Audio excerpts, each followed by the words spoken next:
Hello guys, ito na yung aking second time dito sa Macau at nag-day off ako kasama ko yung aking friend ngayon.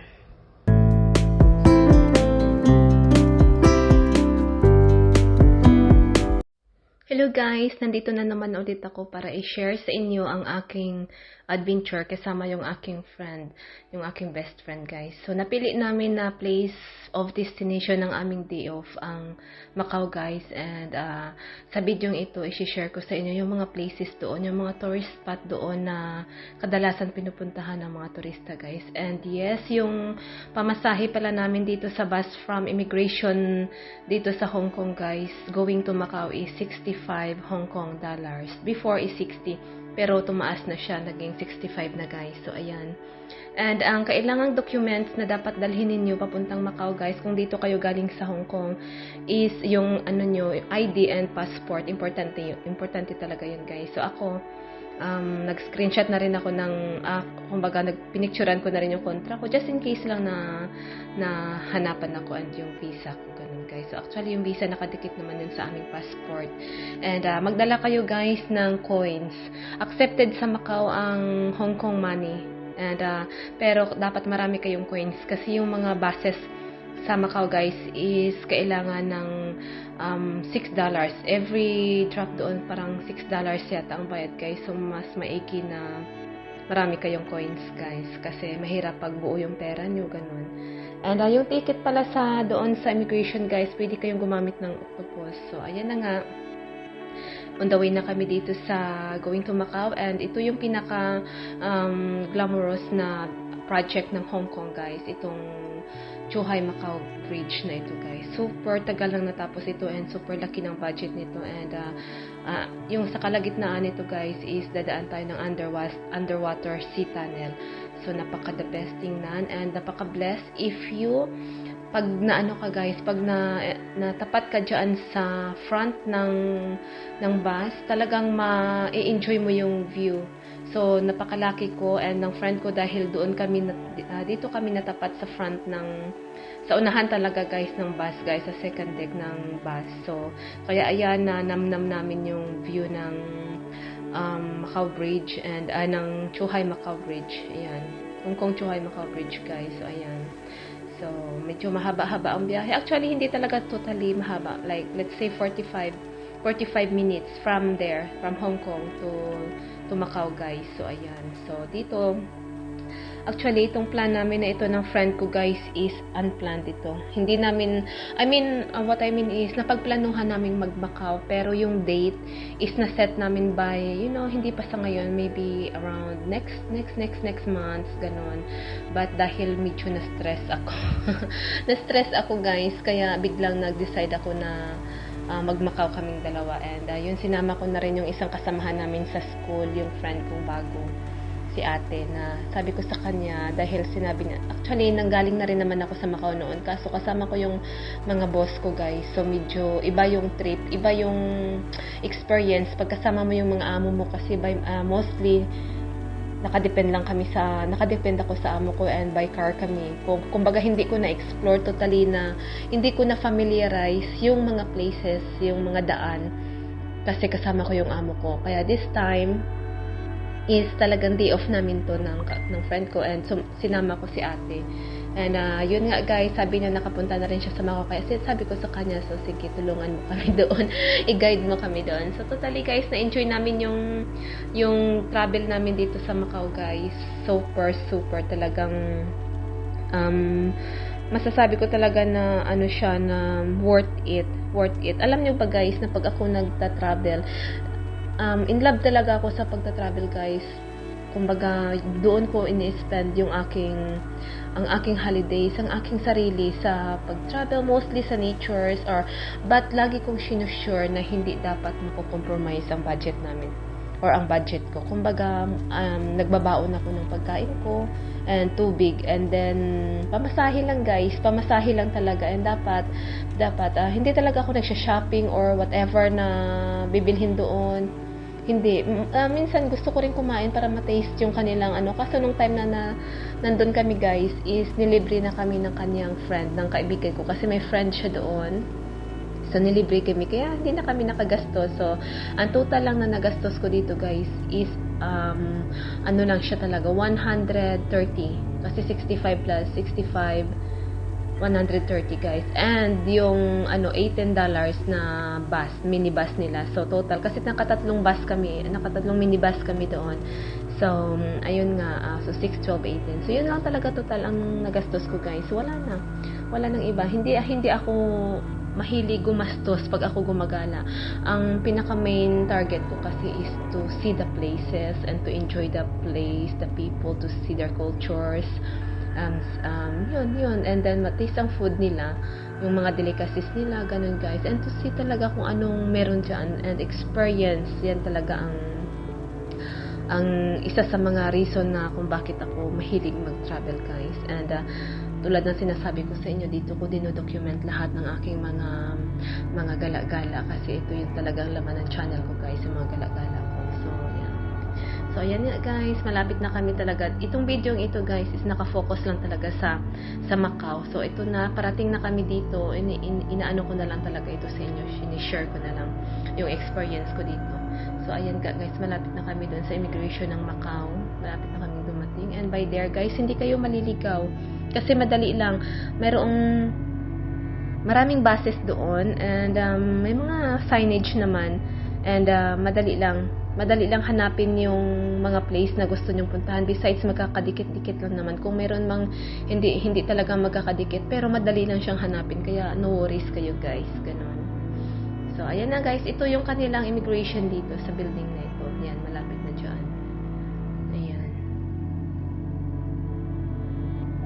And ayan nga, guys. Dito, palapit na kami doon sa pinaka tinitigilan ng bus. And then, by there is, yun na yung way papasok doon sa pinaka-building ng immigration nila, guys. So, ayan, as you can see, sa unahan banda, ayan, yung mga yellow dyan. Dyan magpa-park ang bus, guys. Diyan kami magda-drop off. Ayan. And then, walking distance, malapit lang, ayan, sa arrival area. And, yeah, ayan na nga, guys. Ito na. At this moment, guys, hindi masyadong matao kasi yung day namin na pagpunta dito is Saturday. Mostly, pag Sunday or holidays, talagang siksikan and super. So, ayan nga, guys, before kayo pupunta doon sa mga destination nyo, ang unang step na pupuntahan nyo is hanapin yung bus, kung anong sasakyan nyo, anong number ng bus na sasakyan nyo. And sa amin is 101X. Kasi, ang una naming target, guys, is yung church. Yung church na yun, guys, is yun yung St. Paul Cathedral, guys. Yung broken church. Yun ang una naming stop dahil yun ang napag-usapan namin ng friend ko. Kasi medyo may kalayuan talaga yun, guys. So, after noon, then, madali na yung ibang mga tourist spot, guys. So, dito na kami ngayon sa bus. Waiting kami sa 101X na bus. So, ayan nga, guys. Dito may mga signage naman dito. Makikita nyo yung mga dito. Hindi kayo maliligaw, guys, kasi may naman doon.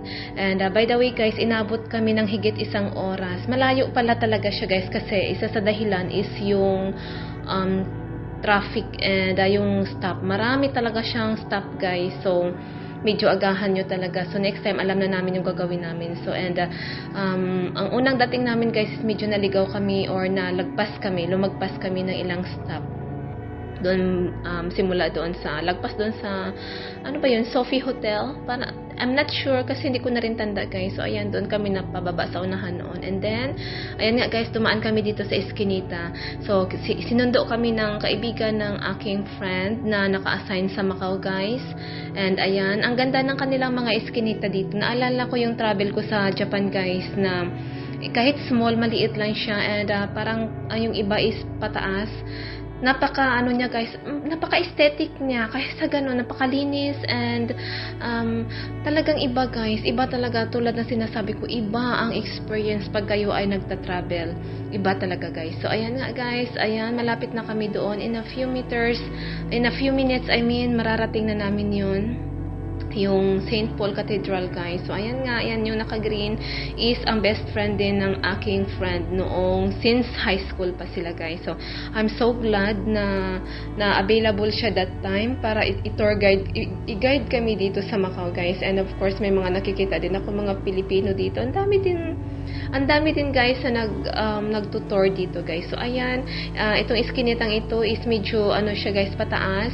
And, ayan, few meters mararating na namin yung St. Paul Cathedral, and I'm so very excited, guys. And look, these beautiful ladies, guys. Ayan. Ayan. Ang sarap talagang mag-reminiscence lalo, or ang mag-reunion, yung mag-friends na matagal lang hindi nagkikita, tapos magkikita ulit. Alam niyo, parang walang nagbago, guys. Yun yung kagandahan pag nami-maintain talaga yung friendship, guys. So, ayan. So, beautiful experience. So, ayan nga, guys. Dito na, in the right corner, guys, is liliko kami dyan. And then, ayan na yung St. Paul Cathedral. Dito kami dumaan. Kasi ang doon sa front, guys, is very crowded. So, I'm thankful sa aming kasama na kaibigan ng kaibigan ko dahil nag-guide niya kami dito and hindi kami totally nakadaan doon sa pinaka-front, guys. Very crowded doon, honestly. Pero that's understandable naman, guys, dahil ito is a tourist spots, guys. So, ayan. Ito na nga, guys. Dito na kami sa St. Paul Cathedral and ito po yung back view niya. Ayan. Yan po yung likuran niya. Actually, yan lang talaga yan, guys. So, preserve yan. Ito yung tinatawag nilang the ruins of St. Paul. So, ayan, napaka-historic ng church na ito, guys. But, ang kagandahan dito is na-preserve ng government ang church na ito, guys. Especially yung pinaka-front niya, guys. So, naging symbolism talaga ito, guys. Naging symbol ito ng Macau, guys, and ito na rin ang mostly ang kanilang landmark. So when you see this church, church in the photos or sa mga advertising, ito talaga mostly ang landmark, ang makikita nyo na nagsisimbolize or represent ng Macau, guys. So yan yung kanilang landmark. So ayan nga, guys, crowded siya, guys. So actually, swerte na namin na ganito lang siya kasi pag once na holidays or Sunday is more crowded, guys. So, thankful na Saturday kami pumunta dito, guys. And napaka-bless ko dito. Hindi ko napigilan yung sarili ko na magdala ng dito, guys, mag-wave ng flag. Actually, yung flag na dala ko dito is for hiking lang talaga. Talagang ni-reserve ko yun for hiking. Pero sabi ko, no, dadalhin ko ito dito sa Macau and i-wave ko ang aking nationality. Yes, dahil ganun ako ka-proud as Filipino, guys. So, ayan nga, guys. Ayan ako, ayan. Kasama ko dala-dala ko dyan yung flag, pero later ko sa picture ko yun ipopost, guys. Or ipapakita. Kasi picture lang yung meron ako doon nung wini-wave ko yung flag. Ayan, guys. Sana hindi ako hindi ko malabag yung batas. So, ayan nga, guys. Actually, medyo pa dyan, malamig, pero dahil nga mahaba yung nilakad namin is binanas ako, guys, kaya nagtanggal ako ng jacket. Ayan. So, thankful ako sa friend ng kaibigan ko, kay Ken. Nakalimutan ko pangalan niya, ni Sweet Girl. Dahil ang ganda ng kaniyang cellphone, iPhone, naka-take shot kami, guys. So, nakakuha kami ng mas malinaw na mga photos. So, ayan. Napaka-helping hands niya rin, guys. Napakabait talaga niya. Super. And napakaganda. Yes. So, ayan nga, guys, tapos na kami sa Macau. So, naghanap-hanap kami ng places to eat. And dito kami napadpad sa KFC. Kasi may isang restaurant na gusto niya kaming ipatry doon sa kanilang mga delicacy. Kaso, napakapuno, guys.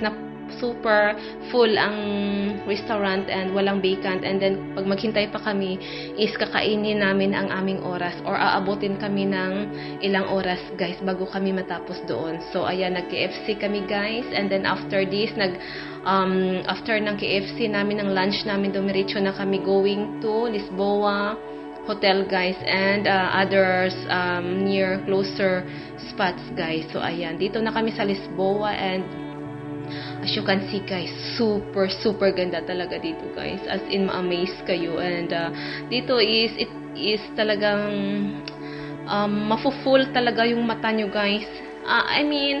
I mean, once na nakapunta kayo dito sa Macau, talagang totally ma-enjoy kayo and masasabi nyo super.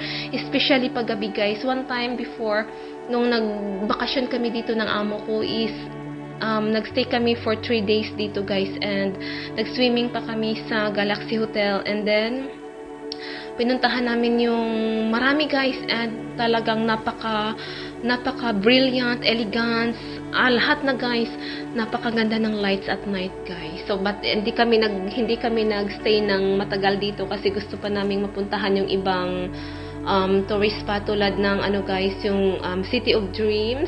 Sa City of Dreams guys, magkatabi-tabi na yung mga The Londoners and yung Eiffel Tower ng Paris, Eiffel Tower of Macau.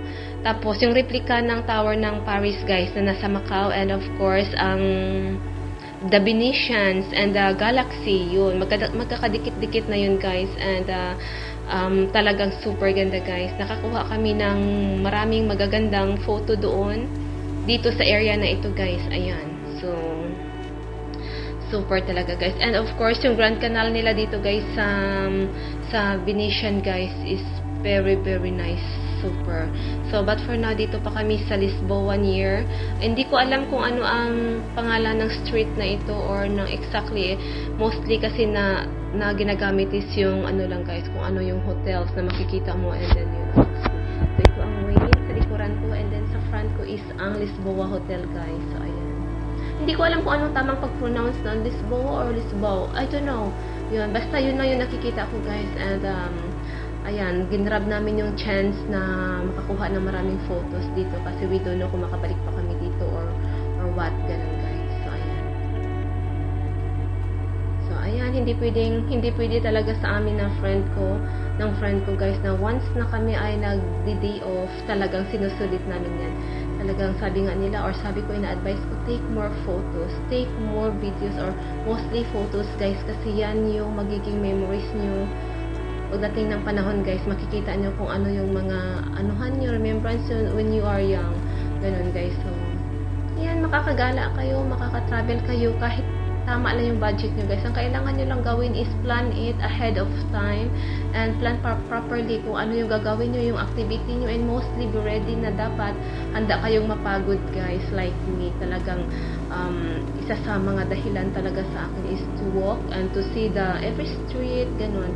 Yan yun. And of course, ang experience nyo talaga guys para makita ang kanilang mga structures, ang buildings, ang kanilang cultures, ang mga people, ang mga tao dyan guys. So ayan, yan yung magiging nyo to be a traveler guys and marami kayong ma-learn sa buhay. Ayan. So I advise you to start your life starting falling in love sa travel guys, to be a traveler. Yan, ako traveler talaga ako guys and of course nature lover talaga ako.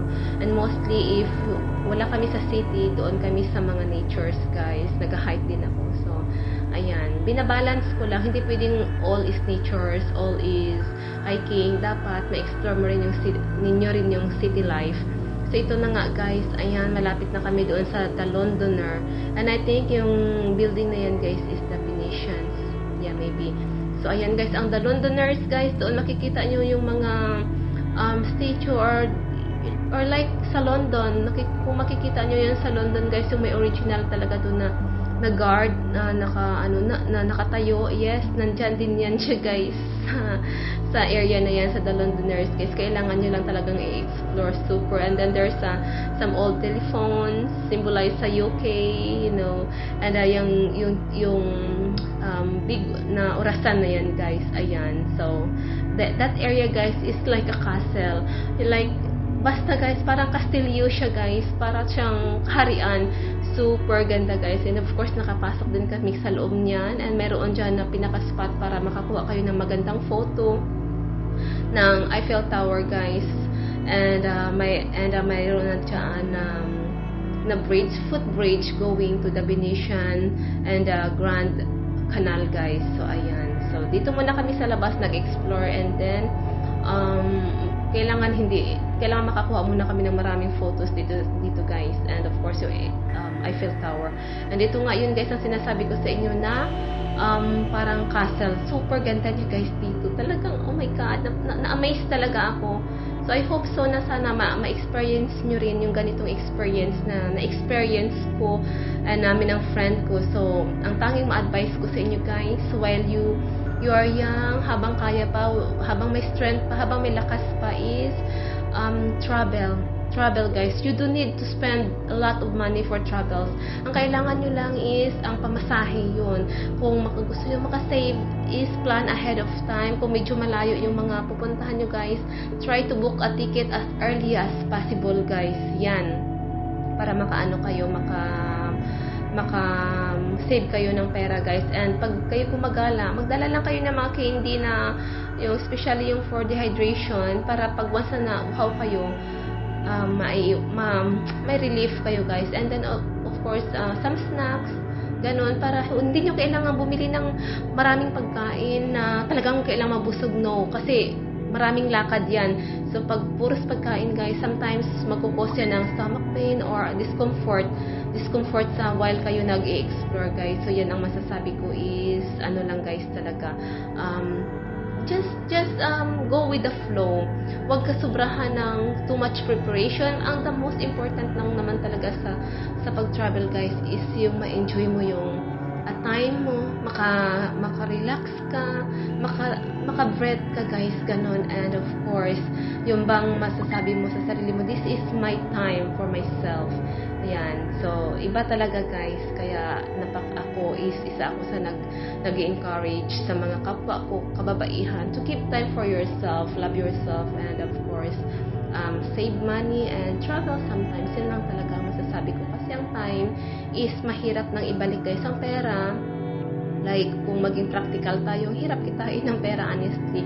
Pero ang pera, kikitain pa natin yan. Nakadepende sa ating sikap at sa ating diskarte sa buhay, guys. Pero yung oras, yung panahon, yan talaga ang reality. Hindi na talaga natin maibabalik pa kung ano yung nakaraan na, guys. Kaya grab your time, grab your chance, go back and travel, guys. So, ayan. Like I said, ang budget is hindi kailangang ma-compromise, basta nasa tamang pag-budget lang, tamang plan guys. So ito yung Grand Canal guys dito, and then papasok na kami dyan maya doon, going to the Grand Canal guys, sa loob mismo. Yun yung replica ng the Venetian, yung replica ng the Grand Canal sa Venice, Italy guys. So nandito yan siya sa loob na yan.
So, ayan nga guys, malapit na kaming umuwi and I would like to say thank you sa pag-tuning in again sa aking mga video guys, and marami pa akong upcoming na mga video sa aming adventure guys. And like I said guys, dito ko dino-document or dito ko sinishare ang aking lahat ng mga adventure guys for remembrance, and of course para na rin to share with you all guys, para makita nyo rin yung mga places na pinupuntahan ko guys. So thank you so much once again.